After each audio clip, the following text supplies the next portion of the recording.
shitën nga zyrtarët më të lartë të vendit. Asgjë nuk mund të mbuloj,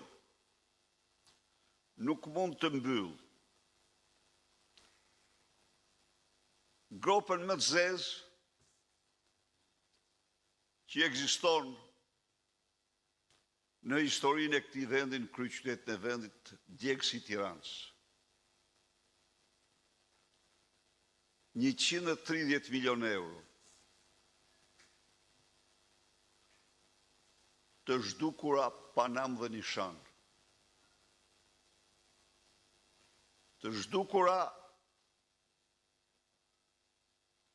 nga një kompani e përzgjedhur nga Edi Rama.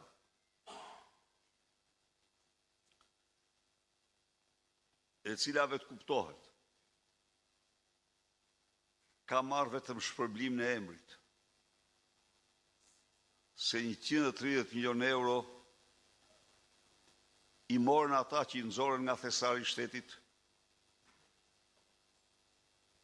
dhe i dërguan në bankat offshore. Për 5 vite, në këtë vepër publike, pavarësisht se nga fondi nga thesari i vendit disbursoheshin 10 milion në vit, nuk u hodh një tull dhe në kryet 6 viteve nuk ka asnjë themel. Dhe prokuroria nuk ka arritur të gjejë, të rikuperoj as dhe një qindarëk. Nuk është si shumë në vlerë, nuk është më i madhi djegësi i Tiranës, por është më i dukshmi, më i qarti. Shuma kolosale,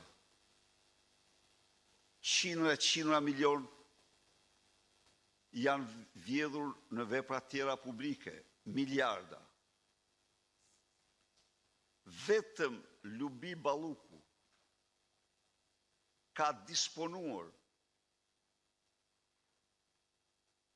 gjatë periudhës saj si ministre e zëvendës kryeministre 12 miliard euro.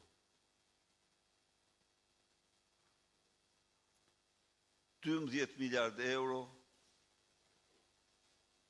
në mënyrë absolute në çdo lloj kontrolli nuk shkojnë kur më shumë se 1 miliard investime në veprat publike, të cilat janë shem njëra mas tjetrës. Janë